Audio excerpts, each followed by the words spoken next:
16세기 그리고 17세기에 영국의 대법관이자 철학자이자 과학자였던 프란시스 베이컨이 이런 이야기를 하였습니다. 돈은 좋은 종이거나 나쁜 주인이 된다라는 겁니다. 돈은 좋은 종이거나 나쁜 주인이 된다. 돈이 도구가 되면 그 도구로 참으로 유용한 일들을 할 수 있는데, 그 돈이 주인이 되어버리면 결코 좋은 주인이 될 수 없고 나쁜 주인이 될 수밖에 없다라는 것을 말하고 있는 것이에요.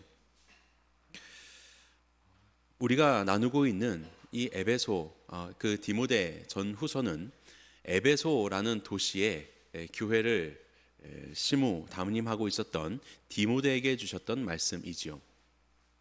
에베소라는 지역은 당시에 로마의 1세기에 굉장히 큰 도시였습니다. 항구 도시이기도 하고, 그래서 상업 도시이기도 하고, 그리고 아르테미스 신전이라고 하는 지금도 세계 불가사의에 꼽히고 있는 그 신전이 건축되어 있는 종교의 중심지이기도 하였습니다.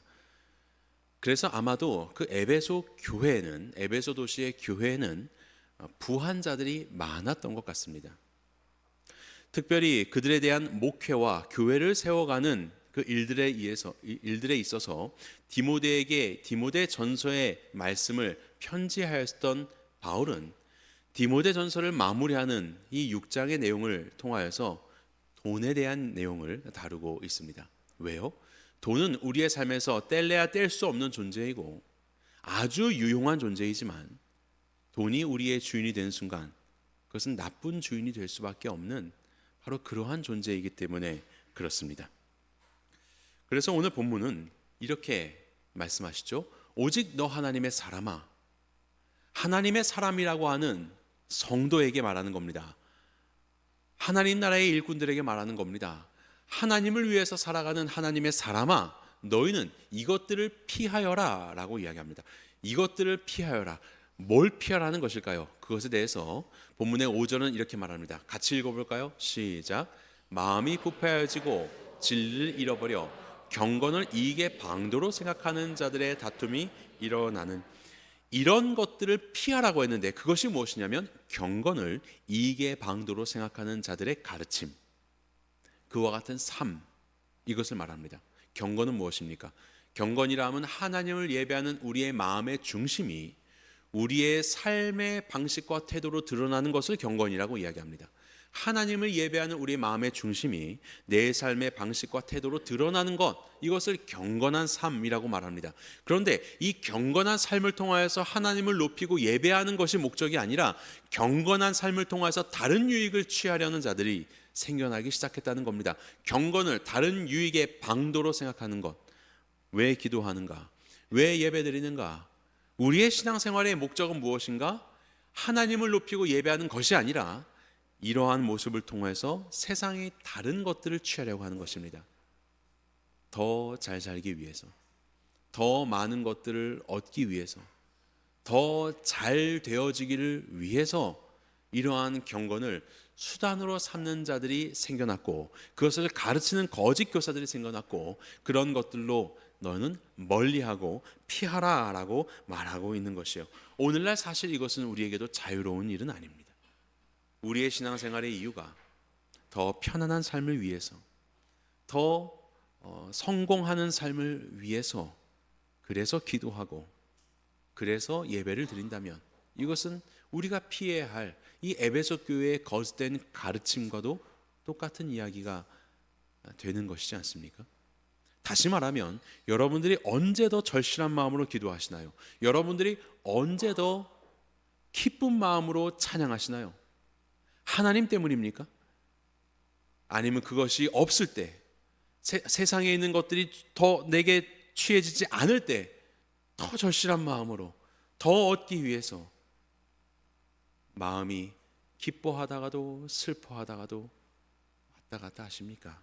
우리의 경건의 목적은 어디에 있습니까? 그래서 본문은 특별히 부에 대해서 이야기를 합니다. 재물에 대한 이야기입니다. 재물은요, 우리에게 위험하다라고 본문은 말합니다. 자, 17절 말씀 같이 읽어보겠습니다. 시작. 내가 이 시대에서 부한 자들을 명하여 마음 네, 여기까지입니다.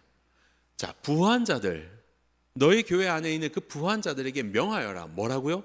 마음을 높이지 말라라는 겁니다. 이것이 바로 부함, 재물이 가진 첫 번째 위험성입니다. 우리를 교만하게 만들 수 있습니다. 우리를 교만하게 만들 수 있어요. 부한 자들은요, 내가 부하기 때문에, 재물이 있기 때문에 많은 것들을 할 수 있는 여력이 생깁니다. 그래서 아무래도 세상 속에서 무언가 일을 결정할 수 있는 힘을 얻게 됩니다. 사람들로부터 주목을 받게 됩니다. 그래서 내가 더 중요한 사람이라고 스스로를 여기게 됩니다. 나는 더 중요한 사람이에요. 그렇다면 이 재물을 가지지 못한 자들은 덜 중요한 사람이 되는 것이죠. 무시하게 되는 것이죠. 그래서 우리는 때로는 더 가졌기 때문에 스스로 높아지고 덜 가진 자들을 얕잡아 보기도 합니다. 그래서 우리는 실제로 내가 가진 것보다도 더 가진 것처럼 보이기 위해서 애쓰려는 그런 마음을 품게도 되지요. 심지어는 내가 가진 소유물로 내가 먹는 것, 내가 마시는 것, 또 내가 취하며 살아가는 그 모습으로도 나의 인씀을, 나의 중요함을 드러내는 것에 모자라 아예 계급을 만들어 보려고 하는, 그래서 사회의 계층 속에서 넘어오지 못할 그런 존재가 되려고 하는 바로 그러한 모습들이 우리의 삶 속에서 얼마나 많이 발견이 됩니까? 나보다 더 많은 자들에게는 아첨하고 나보다 덜 가진 자들은 얕잡아 무시해버리는 바로 그러한 교만의 모습이요. 이것이 바로 재물의 위험성입니다. 재물은 우리를 교만하게 해서 우리의 가난한 이웃들을 잊어버리게 만드는 것이에요. 이것이 바로 재물의 위험입니다. 두 번째 위험이 있습니다. 그것은 우리 정함이 없는, 여기서부터 읽어볼까요? 시작. 정함이 없는 재물에 소망을 두지 말고 오직 우리에게 모든 것을 후히 주사 누리게 하시는 하나님께 두며. 여기서 보면 두 번째 재물의 위험성이 있는데 그것은 바로 물질주의입니다. 물질주의. 재물이 우상이 되는 것입니다. 우리의 소망을 참된 하나님께 두는 것 아니라 물질에게 두는 거예요. 정함이 없는 재물이라고 합니다. 정함이 없다는 것은 확실하지 않다는 겁니다. 명확하지 않다는 겁니다. 있는 것 같지만 사실 사라질 것들, 영원하지 않은 것들, 그것을 말하는 겁니다. 그럼에도 불구하고 이 재물이 정함이 없는 것인데 재물이 마치 영원한 것인 양 거기에 소망 품고 살아가는 거예요. 재물을 통해서 얻고 재물을 통해서 취하려는 것들, 그 속에서 나의 존재를 확인하려고 하는 그런 시도들, 더 많은 재물을 그래서 가지려고 하는 그런 욕망들, 그렇게 재물을 쫓아다니고 재물에 휘둘리는, 그래서 이 돈이 나의 선한 종이 아니라 나의 주인 노릇해서 악한 주인이 되어서 돈을 사랑함이 일만하게 뿌리가 된다는, 돈을 사랑하면 사랑하는 대상은 나의 주인이 되어 있습니다. 내가 그것을 사랑하면 그것은 나를 그것으로 인해서 일희일비하게 하는 주인 노릇을 하게 됩니다. 돈을 사랑하는 것, 돈이 주인 되어서 우리는 그것에 끌려다니는 물질주의에 빠져버리게 되는 거예요. 정말로 우리의 소망의 이유 되신 하나님을 잊어버리게 만드는 거예요. 그래서 물질은 곧 신이요 우상이 되는 것입니다. 그래서 우리가 물질주의로 빠지게 되는 이 위험성은 우리로 하나님을 잊게 만듭니다. 그것이 바로 물질의 위험성 두 번째입니다. 우리가 교만하여져서 우리의 가난한 이웃들을 잊게 만들든지, 우리가 물질 숭배에 빠져서 하나님을 잊어버리게 만드는 것, 이것이 바로 재물의 위험성이지요. 재물 자체, 돈 자체가 나쁘다는 것이 아닙니다. 그것에 종노릇하는 순간 우리는 이와 같은 위험에 빠지게 됩니다. 하지만 우리는요, 이 탐욕을 그칠 줄 모릅니다. 탐욕이 언제 그쳐집니까? 채워지면 그쳐지던가요? 아닙니다. 채워도 만족하지 못하는 것이 탐욕입니다. 예수님은 탐욕을 이 비유를 통해서 이렇게 정의하십니다. 또 비유로 그들에게 말하여 이르시되 한 부자가 그 밭에 소출이 풍성하매 심중에 생각하여 이르되 내가 곡식 쌓아둘 곳이 없으니 어찌할까. 어떤 부자가 있는데요, 참 그 풍년이었나 봅니다. 그래서 이 종들이 열심히 일을 해가지고 많은 소출을 얻게 되었습니다. 야, 이렇게 소출이 많아졌네? 이거 어떡하지? 어떡하지? 이거 고민하는 겁니다. 생각보다 많아진 거예요. 내가 써왔고 필요한 것보다 많아진 겁니다. 어떡하지? 어떡하지? 이런 경험 아마 여러분들도 있으실 겁니다. 아니, 나는 부자가 아니라서. 그런 거 말고요. 우리의 삶 속에서요. 하루하루를 이렇게 살아가다가 뜻하지 않는 수익이 생깁니다. 또 어떤 것들이 잘 돼서 내가 쓰고 사용하는 것보다 더 많은 어떤 소득이 내게 찾아올 때가 있습니다. 단순히 어떤 돈에 대한 것뿐만 아니라 내게 주신 시간과 내게 주신 달란트, 재능, 능력, 이런 것들이 뭔가 차고 넘치게 내게 주어질 때가 있습니다. 이 부자처럼 말이죠. 어떻게 해야 될까요? 부자의 결론입니다. 또 이르되 내가 이렇게 하리라. 내 곳간을 헐고 더 크게 짓고 내 모든 곡식과 물건을 거기 쌓아두리라. 내 영혼에게 이르되 영혼아, 여러 해 쓸 물건을 많이 쌓아두었으니 평안히 쉬고 먹고 마시고 즐거워하자. 이미 창고가 있습니다. 그 창고가 꽉 차도 더 채울 수 없을 만큼 많은 소출이 생겼습니다. 그러자 어떤 결정을 내립니까? 창고를 허물어 버리고 더 큰 창고를 줘서 더 많은 곡식들을 저장해 놓고 내 평생토록 이걸 먹어야지라고 그런 결론을 내립니다.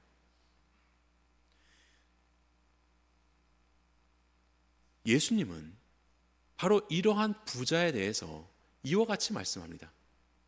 하나님이 이르시되 어리석은 자여, 오늘 밤에 내 영혼을 찾으면 너 어떻게 될 거냐, 이 이야기하는 겁니다. 그토록 내가 가진 것들이 더 너를 위해서 써야 되는 것이고, 그래서 이미 차고 넘쳤음에도 불구하고 허물고 또 지어서 더 크게 져서 이것들 다 나의 것이라고, 나의 영광을 위해서 쓰는 것이라고 여기는 너, 그 재물에 소망을 두고 살아가는 너, 하지만 너의 생명을 하나님이 취해가시면, 오늘 밤에 취해가시면 네가 가진 이 모든 것들이 다 무슨 소용이 있느냐. 정함 없는 재물에 소망 두지 말라는 것입니다. 그럼에도 불구하고 더 가지려고 하는 그 마음들, 그 탐욕들, 자기를 위하여 재물을 쌓아두고 하나님께 대하여 부여하지 못한 자가 이와 같다. 탐욕은 무엇인지 아십니까? 자기를 위하여 재물을 쌓아두는, 바로 그것을 탐욕이라고 말합니다.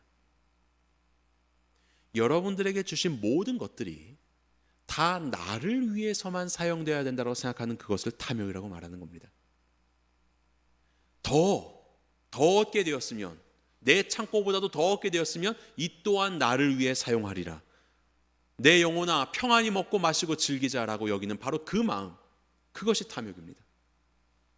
하나님이 여러분들의 허락하신 많은 것들이 있습니다. 여러분들의 능력 때문에요? 아니요. 이 부자가 자기 능력 때문에 이런 소출을 얻었겠습니까? 수많은 나의 종들이 힘쓰고 애쓰고 환경의 어떠함 속에서 이러한 풍년이 찾아왔을 겁니다. 여러분들이 어떠한 것들을 얻어서 그 소득을 누리고 계시든지 상관없이 여러분들은 온전히 여러분들의 능력만으로 그것을 얻을 수 있는 것이 아닙니다. 우리는 누군가의 가르침으로 인해서 배움을 받았고, 누구의 헌신으로 인해서 오늘도 건강하게 살아가고 있으며, 어떠한 환경과 상황 속에서 특별한 기회를 얻어서 우리는 그것을 얻었을 뿐이고, 또 다른 자들은 그 기회를 얻지 못해서 얻지 못했을 뿐인 것이, 우리가 잘나서 그 모든 소득을 내가 다 마땅히 취할 것이 합당하다고 여기는 것은 정말로 잘못된 교만입니다. 다시 말하면 여러분들에게 주어진 그 모든 소득을 여러분들을 위해서만 써야 되겠다고 생각하는 것은, 그것은 탐욕입니다. 이것을 우리에게 있게 한 많은 자들, 그들과 함께 나눠야 되는 것입니다. 바로 이 부자는 이 탐욕을 부리지 말고 주께서 말씀하신 대로 재물을 쌓아두고 하나님께 대하여 부여하지 못한 자가 되지 말고 그 재물을 다른 필요한 이들에게 나누어야 했습니다. 바로 그것을 부요하다라고 말씀하고 있는 겁니다. 부요함이 무엇입니까?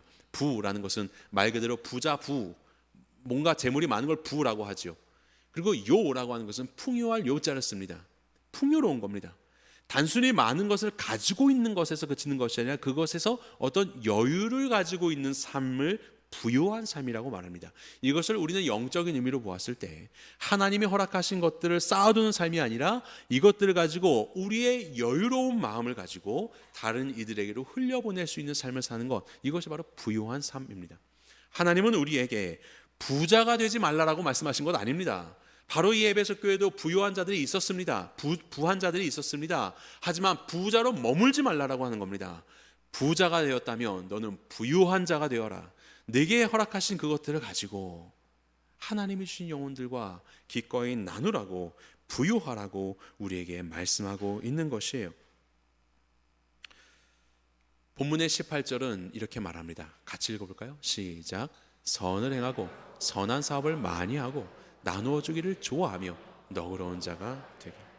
여기 보면 무슨 자가 되라고 합니까? 나누어 주기를 좋아하며 너그러운 자가 되라고 합니다. 나누어 주기를 좋아한다, 나누다라는 말이 코이노니코스라는 말씀입니다. 코이노니코스, 어디서 많이 들어봤죠? 코이노니아, 교제, 코이노니코스, 나누다라는 것은요, 단순히 적선하여서 그냥 베풀고 나눠준다 이런 뜻이 아니라 그 이웃을 생각하는 겁니다. 그와의 관계가 있는 것입니다. 홀로 살아가는 것이 아니라 늘 그를 생각하는 이 관계 속에서 내게 허락하신 것들을 나누는 바로 그러한 관계적인 태도를 갖는 것, 바로 그런 의미에서 이 나눔, 이런 부유한 자가 되라라고 하는 겁니다. 나만을 위해서 살아가는 그런 부자가 아니라 언제나 다른 이들을 생각하면서 살아가는 바로 그런 코이노니코스, 나누는 삶이 그의 삶에 늘 있는 태도가 되는 성도, 바로 그런 성도로서 살아가는 것, 그것이 바로 너그러운 자다라고 말씀하고 있는 것이에요. 비록 재정이 넉넉하지 않아도, 내가 가진 것들이 많지 않아도 언제나 나의 이웃을 살필 수 있는 삶을 사는 것, 그리고 허락하신 것들을 적더라도 함께 나누는 삶을 사는 것, 바로 그러한 영혼이 부유한 자입니다. 부유한 자, 바로 그러한 부유한 자가 되라고 우리에게 말씀하고 있는 것이에요. 그렇다면 우리가 어떻게 이런 부유한 자가 될 수 있을까? 그것의 비결을 오늘 본문은 바로 이렇게 말합니다. 함께 읽겠습니다. 여러분도 성경책으로 6장 6절입니다. 6장 6절 함께 읽겠습니다. 시작. 그러나 자족하는 마음이 있으면 경건은 큰 이익이 되느니라. 바로 이겁니다. 자족하는 마음입니다.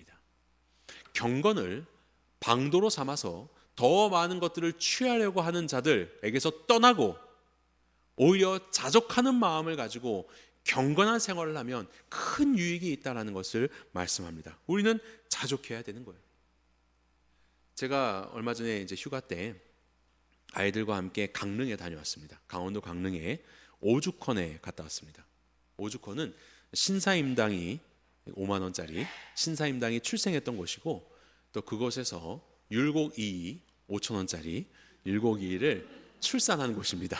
그것이 이제 오죽헌 강릉에 있어요. 그래서 그것을 좀 찾아갔습니다. 1504년, 지금부터 거의 500년 전이죠. 신사임당에 태어난 집, 그리고 거기에 몽룡실이라고 해서 몽룡, 꿈에서 그 신사임당의 꿈에서 용이 나타나서 집으로 들어왔어요. 그리고 낳은 게 율곡이였습니다. 그래서 그 출산한 것을 몽룡실이라고 그렇게 명명을 했더라고요. 바로 거기를 이렇게 구경했습니다. 저는요, 야, 기와집 참 예쁘다, 아이고 참 멋있다, 뭐 이러면서 보고 있는데 우리 아이들은요, 이런 데서 애를 낳았어요. 좁고 천장도 낮고 벽은 이게 뭐야, 막 무슨 흙처럼 생기고, 이게 뭐 더우면 추우면 여기 떼우라고 이게 불린데 뭐 조절도 온도 조절이 되겠습니까? 그리고 이 천 하나로 문돼 있어가지고 이거 뭐 추우면 정말로 춥고 더우면 더울 것 같은 그런 곳, 무더위에 찾아간 그곳은 정말로 더웠습니다. 이런 데에서 애를 낳았어요? 이렇게 얘기를 하는 거예요. 가만히 보니까요, 정말로 우리가 누리고 있는 것이 너무나도 많아요. 율곡이요, 당대의 최고의 학자이지 않습니까? 우리나라의 장원급제를 9번 하고 우리나라 역사 속에서 가장 최고의 천재 중에 하나라고 꼽힌 사람이 율곡이입니다.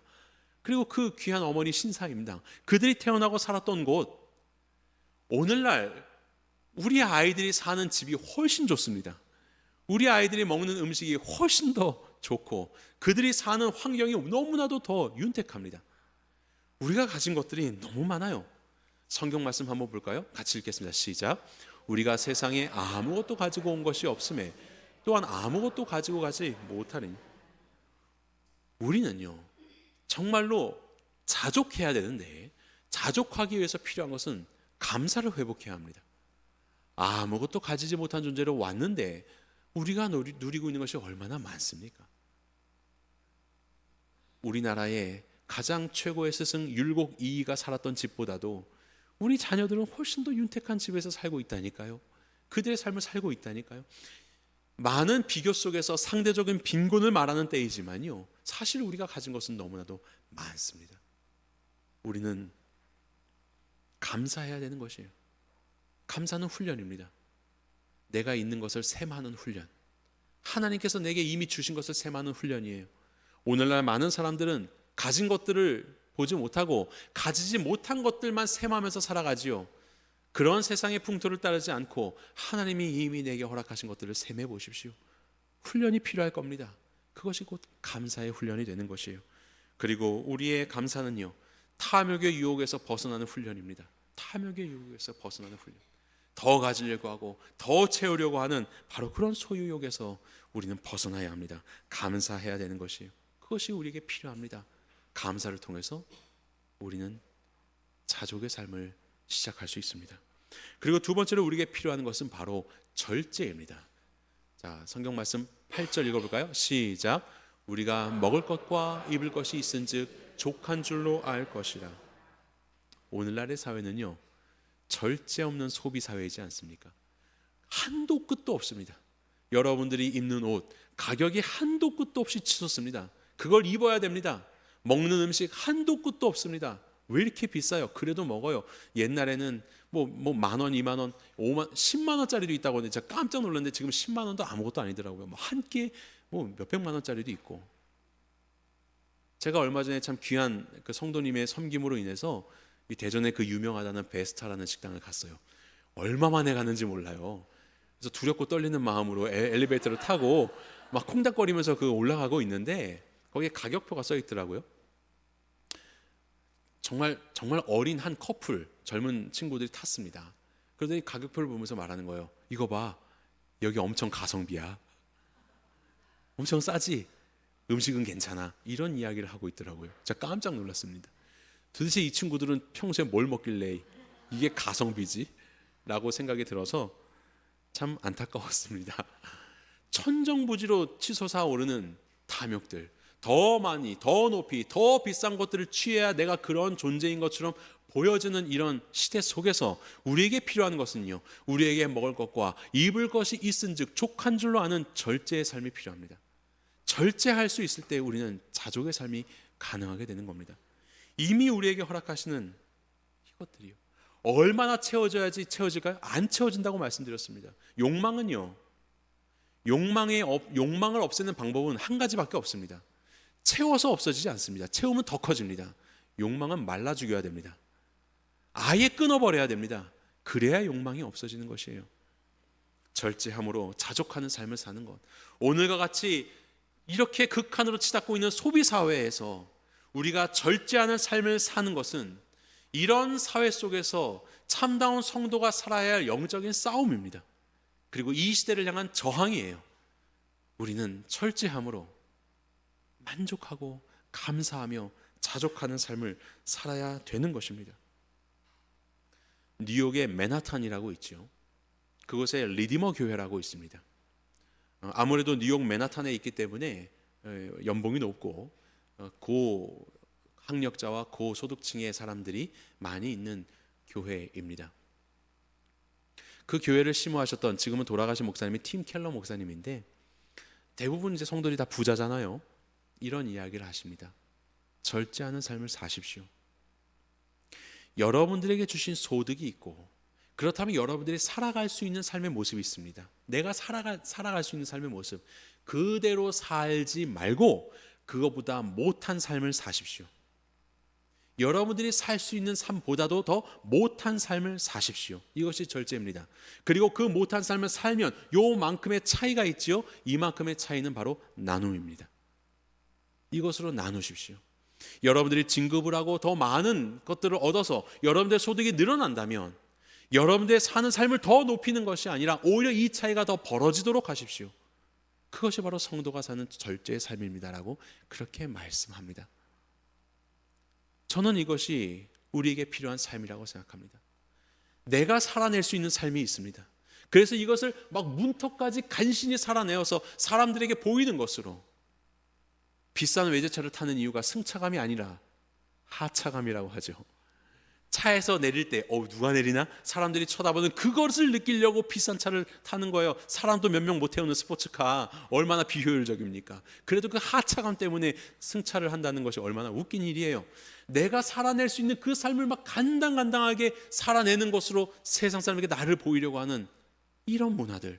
아니요, 오히려 이거보다도 더한 삶으로, 내가 살아낼 수도 없는 삶이지만 온갖 것들을 끌어와서 그런 허영심 속에서 내 모습을 보이는 삶으로 나를 증명하려고 하는 이 시대의 흐름 속에서 기꺼이 내가 살아낼 수 있는 삶보다도 더 절제하여서 더 못한 삶을 기쁨으로, 감사함으로 자족하며 살아가며 이 모든 차이를 다른 이들을 섬기는 삶으로 살아가는 이런 삶의 흐름, 이것이 바로 성도의 삶이어야 하지 않겠습니까?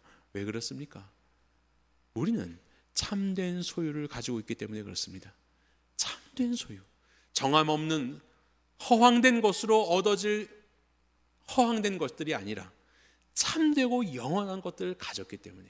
그래서 바울은 말하죠. 내가 궁핍함으로 말하는 것이 아니라 나는 어떤 형편에든지 자족하기를 배워노니 비천에 처할 줄 알고 풍부에 처할 줄도 알아. 모든 일 곧 배부름과 배고픔과 풍부와 궁핍에도 처할 줄 아는 일체의 비결을 배워노라. 내게 능력 주시는 자 안에서 내가 모든 일을 할 수 있느니라. 예수 그리스도를 소유했기에 그는 어떤 형편에서도 그것으로 자기를 주장하지 않습니다. 그것이 자신이 되는 것이 아닙니다. 영원한 소유를 가지고 있습니다. 영원한 소유. 오늘날 얼마나 많은 사람들이 자기의 소유를 위해서 애씁니까? 더 빼앗기지 않고 영원히 소유하려고요. 돈이요? 옛날에는 조개 껍질, 소금 이렇게 가치 있다고 생각하는 것들로 서로 물물교환하고 살아갔다가 나중에는 서로가 가치 있게 생각하는 게 너무 달라요. 소금 가지고 왔는데 아무도 안 사요. 그래서 뭔가 합의를 합니다. 금, 뭔가 좀 한정적이고 모두에게 가치가 여겨지는 바로 그런 것들로 이제 물물 교환을 하는 화폐 역할을 하게 됐습니다. 그런데 금이 참 불편하죠. 잃어버릴 수도 있고, 그리고 쉽게 쪼개서 하기도 좀 애매하고 또 무겁고, 하여튼 그렇습니다. 그래서 이 금은 저기다가 금고에다가 갖다 놓고 종이 쪼가리로 화폐를, 지폐를 만들어서 그것들로 서로 가치 있게 생각하며 서로 그 경제 생활을 하는 그런 시대를 우리는 살고 있지 않습니까? 이것이 내 소유고 이것이 내 가치다라고 이야기합니다. 정말로 그렇습니까? 여러분들이 오늘 벌어들인 10,000원이 내일도 10,000원인가요? 10년 후에도 10,000원일까요? 아니요. 액수는 10,000원인데 가치는 10,000원이 아닙니다. 가치가 자꾸 떨어집니다. 5,000원. 옛날에는 10,000원이면 충분히 할 수 있는 거 이제는 10,000원 가지고 할 수 없는 시대가 되었지요. 소유, 가지고 있다라고 이야기하지만 정함이 없습니다. 자꾸 이것이 내게서 멀어집니다. 떨어지는 것이에요. 그래서 오늘날 많은 사람들이 가상화폐에 주목하고 있죠. 비트코인 같은 것들이요. 한정된 자산, 어느 누구도 통제할 수 없고 내가 가진 돈도 중앙은행에서 막아버리면 융통할 수 없지만 이 비트코인은 어느 누구의 통제를 받지 않고 내가 24시간 활용할 수 있고 쪼갤 수 있고 한정되어 있는 귀한 자원이다 라고 해서 혁명이라고 말을 하죠. 드디어 내 것이라는 것이 생겼다. 드디어 진정한 소유가 생겼다라고 말합니다. 근데 정말로 그럴까요? 아닙니다. 얼마 전에 뉴스를 봤는데 한 사람이 자신의 비트코인을 어느 거래소에 저장하는 것이 아니라 내 하드에 저장해서 온전히 내 것이 되게 할 수 있거든요. 그것을 저장한 하드디스크를 잃어버렸습니다. 그 안에 수백억이 담겨 있습니다. 그래서 그것을 찾기 위해서 쓰레기장을 뒤지는데 수십억을 쓰려고 하는데 결국 실패했습니다. 날아가 버렸어요. 내 소유가 될 수 있다고요? 어느 누구도 훔칠 수 없는? 잃어버렸습니다. 또 그렇게 비트코인을 자기가 가지고 있는 사람들이 매일매일 염려하는 것이 있습니다. 암호를 잃어버릴까 봐, 암호를 잊어버릴까 봐 여기저기 적어놓고 날마다 아침마다 메워서 생각하고 잊어버릴까 봐 노심초사하고 그들이 가장 두려워하는 것, 치매. 평생 모은 자산이 어느 누구도 훔칠 수 없는 내 소유라고 생각한 것이 어느 순간 치매에 걸려서 내가 암호를 잃어버리면 아무짝에도 쓸모없는 겁니다. 어느 누구도 쓸 수 없는 것이 되어버리는 무가치한 것이 되어버리는 거예요. 그렇게 나의 소유라고 생각하며 돈의 역사가 이렇게 흘러오고 있지만 아니요. 정함이 없습니다. 그것은 영원한 소유가 될 수 없습니다. 영원한 소유는요, 우리 하나님밖에는 없습니다. 그래서 하나님께 소망을 두라라고 그렇게 이야기하고 있는 거예요. 우리가 정말로 아무것도 없는 벌거벗은 존재로 온 우리에게, 그런 우리에게 우리 주님께서는 찾아오셨습니다. 그리고 우리 하나님은요, 우리에게 영생을 선물로 주셨습니다. 정말로 벌거벗은 것이 부끄러워서 각종 치마를 엮어 썼던 그 아담과 하와처럼 오늘도 내 모습을 더 괜찮은 자처럼 보이기 위해서 가진 것들로 나를 덮어 씌워서 그러한 존재로, 그런 허영심으로 살아가는 우리들에게 우리의 모습 그대로, 벌거벗은 모습 그대로 십자가에 올라 우리 위해서 죽으신 예수님, 그러면서 우리를 구원하신 예수님, 우리의 있는 모습 그대로 우리를 구원하신 그 주님은 기꺼이 우리의 영원한 소유가 되어주셨습니다. 누구든지 나를 믿는 자는 내가 그가 내 안에 거하는 것처럼 나도 그 안에 거하겠다고 말씀하셨습니다. 우리의 것이 되어주셨어요. 나와 함께 하시는 분이 되어주셨어요. 때로는 신앙생활 하시는 분들 중에서 또 치매 걸릴까 봐 두려운 분 계시죠. 뭐 다른 이유가 아니라 내 사랑하는 주님을 잃어버릴까 봐, 내 주님을 잊어버리고 헛소리를 할까 봐 두려우시죠. 두려워하지 마십시오. 하나님은 오늘 우리의 믿음을 보시고 그러한 우리들을 안아주실 것이에요. 우리의 육신의 질병으로 인해서 건강을 잃어버리고 결국에는 병에 들고 이 무능력함 속에서 죽어가는 것처럼 우리의 마음의 질병이 들어서 이전에 할 수 있는 것들을 하지 못하는 그런 질병 속에서 우리가 무너진다 하여도 이미 하나님의 소유가 된 우리는, 하나님은 우리를 잊지 않으시고 당신의 두 팔로 안아주실 것입니다. 우리의 구원의 확신은 여러분들의 정신 건강 상태에 있는 것이 아니라 우리를 향한 하나님의 언약과 은혜에 있다는 것을 기억하십시오. 그래서 이것이 빼앗기지 않는 소유입니다. 여러분들의 어떠함과 상관없이 결코 빼앗기지 않을 소유, 우리 하나님. 여러분들 성경책으로 성경책 6장 15절과 16절, 우리 하나님이 어떤 분이신지를 여기에 기술하고 있습니다. 이 말씀 아니고요. 여러분 성경책 같이 읽어보겠습니다. 시작.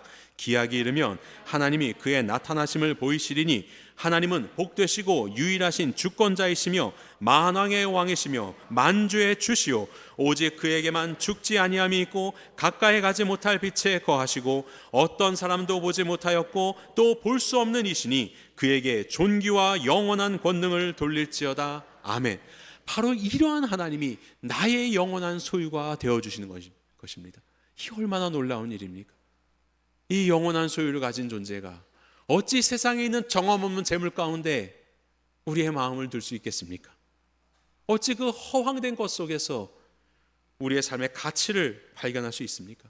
우리 하나님은요, 그런 분이십니다.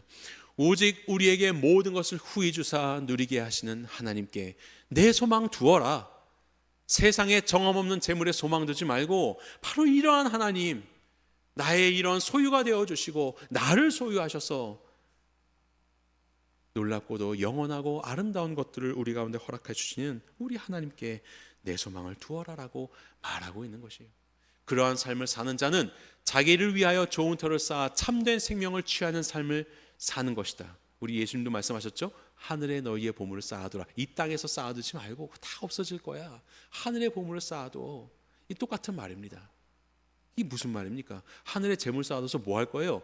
하늘에는 재물을 쓸 데가 없는데요.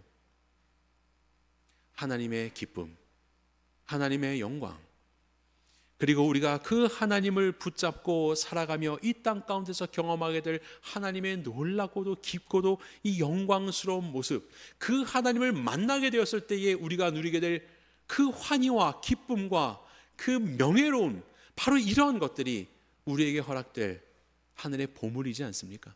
바로 이런 것들을 너희를 위해서 쌓아두라. 영원한 하나님 앞에 소망을 두며 이러한 삶을 살라라고 오늘도 우리에게 말씀하고 있는 것이에요. 하나님의 사람은요, 이런 사람들이에요.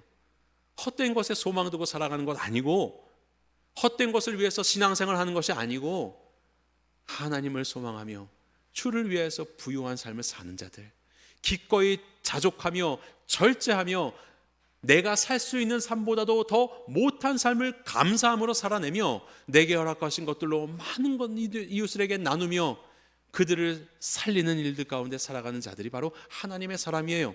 성경에 보면 하나님의 사람이 등장합니다. 그것은 바로 모세입니다. 하나님의 사람 모세, 죽기 전에 이스라엘 자손을 위해서 축복했던 모세요.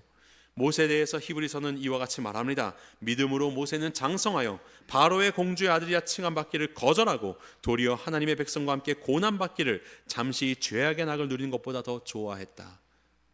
세상의 부귀영화 따르는 삶이 아니라 오히려 하나님의 백성들과 함께 광야 생활, 만나 먹고 어제 입었던 옷 또 입고 그렇게 살아가는 것을 오히려 즐거워하였다.